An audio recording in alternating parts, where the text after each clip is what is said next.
titre du livre, c'est La guerre qui se passe dans nos pensées, le champ de guerre qui est notre pensée. Le champ de guerre qui est notre pensée, c'est le titre de ce livre. Vaincre la guerre dans votre pensée. L'auteur, c'est Joyce Meyer. La guerre qui se déroule dans nos pensées. Vaincre cette guerre dans nos pensées. Nous sommes à la pré-introduction de ce livre.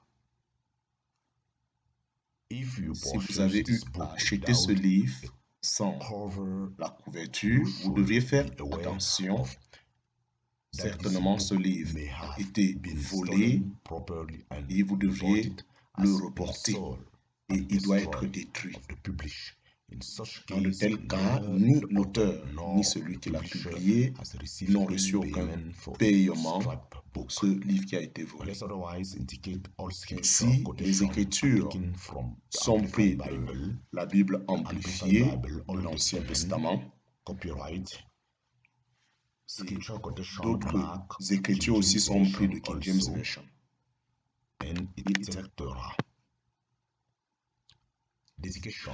La dédication, j'aimerais dédier ce livre à mon fils aîné. Je le sais, ta personnalité n'est pas facile comme la mienne, mais tu as partagé beaucoup de tes batailles mentales. Je suis en train de te voir grandir continuellement, mais je sais que tu expérimentes la victoire, cette victoire sur la pensée. Je t'aime, David, et je suis fier de toi. Vas-y de l'avant.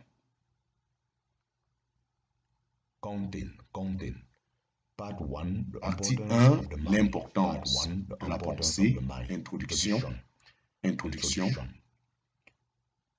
Chapitre 1, la pensée est un champ de bataille. La pensée est un champ de bataille. 2, une importance vitale.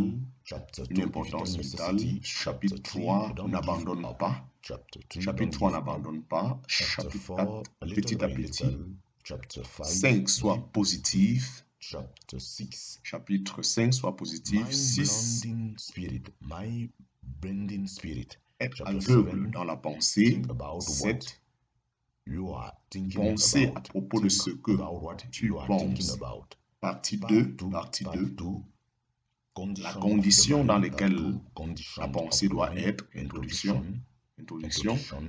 Chapitre 8, à quel moment ma pensée est normale? Chapitre 9, avoir une mentalité qui erre, avoir une mentalité qui est en train de errer. Chapitre 10, avoir une pensée confuse. Chapitre 11, avoir une pensée incrédule qui ne croit pas, qui doute. Chapitre 12, une pensée qui s'inquiète. 12, avoir une pensée qui juge, qui critique. Chapitre 14, avoir une pensée passive. Chapitre 15, la pensée de Christ. Partie 3, la mentalité du désert. Introduction. Chapitre 16, mon futur est déterminé par mon passé et mon présent. Chapitre 17, quelqu'un d'autre devrait le faire pour moi. Je ne veux pas prendre la responsabilité. Chapitre 18, s'il te plaît, que toute chose soit facile. Que toute chose soit facile, moi je ne peux pas le faire. 19, je ne peux pas t'aider, je suis habitué à cette façon de faire. Chapitre 20, ne m'amène pas à attendre toute chose, moi je veux toute chose maintenant. Chapitre 21, mon comportement peut être faux, mais ce n'est pas ma faute. Chapitre 22, ma vie est tellement misérable, je suis désolé pour moi-même parce que ma vie est une désolation. Chapitre 23, je ne désire pas Dieu. Je ne désire pas que Dieu me bénisse parce que je ne suis pas digne de cette bénédiction. Chapitre 24. Pourquoi est-ce que je dois être jaloux et envieux lorsque toute autre personne autour de moi est heureux?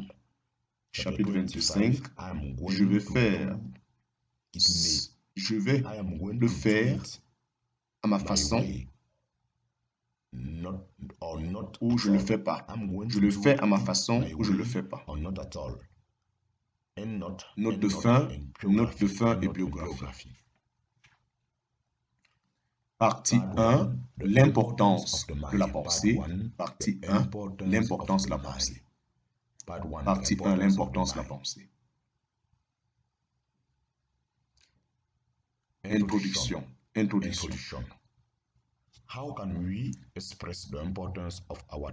Comment est-ce que nous pouvons exprimer l'importance de nos pensées afin de pouvoir découvrir la vraie signification du Proverbe 23, verset 7.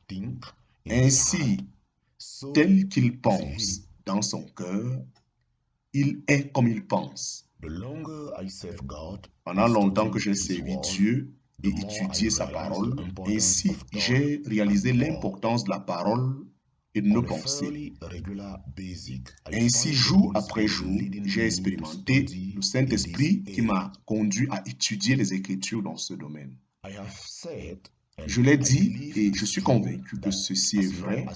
Aussi longtemps que nous sommes sur cette terre, nous aurions besoin d'étudier sur le domaine des pensées et des paroles.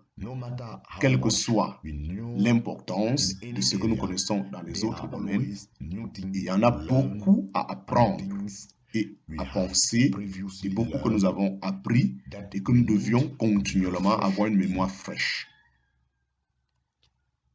Qu'est-ce que le Proverbe chapitre 23, verset 7 dit? La version King James dit: ainsi tel que lui, en parenthèse, l'homme pense dans son cœur, ainsi il est. Une autre translation déclare: ainsi l'homme pense dans son cœur, et ainsi il devient ce qu'il pense. La pensée est le leader et le producteur de toute action. Romains chapitre 8, le verset 5 rend ceci très clair. Ceux qui vivent d'après leur chair sont contrôlés par elle, c'est-à-dire des désirs impurs. Ils fixent leurs pensées et poursuivent de telles choses qui leur conduisent à focaliser la chair. Mais ceux qui vivent d'après l'esprit, ils sont contrôlés par les désirs de l'esprit, ils fixent leurs pensées sur des choses et cherchent ce qui glorifie le Saint-Esprit. Nos actions sont des résultats directs de notre pensée. Si nous avons une pensée négative, automatiquement nous aurons une vie négative. Si de l'autre côté, nous renouvelons nos pensées d'après la parole de Dieu, nous, tel que Romains chapitre 12, le verset 2 le dit, nous allons expérimenter les bonnes et acceptables et parfaites volontés de Dieu pour notre vie. Parce que les armes avec lesquelles nous combattons ne sont pas charnelles, mais elles sont puissantes devant Dieu afin de faire vaincre et détruire tous ces forteresses. En parenthèse, nous refutons les arguments et les théories, le raisonnement et tout ce qui se lève de manière orgueilleuse contre la vérité, la connaissance de Dieu, et nous sommes prêts à conduire toute pensée et tout objectif captif à l'obéissance de Christ. Entre parenthèses, le Messie, celui qui a été oint. 2 Corinthiens chapitre 10, verset 4 et 5. Ainsi, j'ai divisé ce livre en 3 parties. La première partie traite de l'importance des pensées. Je voudrais établir fermement dans votre cœur et pour toujours que vous deviez commencer à penser sur toute pensée qui monte dans votre cœur. Ainsi, le problème de la plupart des personnes est établi sur ce qu'ils pensent et ceci les conduit à expérimenter beaucoup de choses. Ainsi, ils se laissent aller à toutes sortes de pensées. Nous ne devions pas accepter ainsi. Nous devions faire la différence. Quel est le type de pensée qui est accepté par le Saint-Esprit et le type qui n'est pas accepté par le Saint-Esprit? Ainsi, 2 Corinthiens chapitre 10, versets 4 et 5 nous indique clairement que nous devions connaître exactement la volonté de Dieu afin de comparaître ce qui est dans notre pensée et ce qui est dans la pensée de Dieu. Toute pensée qui s'élève au-dessus de la parole de Dieu, nous sommes appelés à la briser et à l'amener captive à Jésus-Christ. Je prie que ce livre puisse vous aider à agir ainsi. La pensée, c'est le champ de guerre. Ceci est vital et très nécessaire que nous puissions aligner nos pensées avec les pensées de Dieu.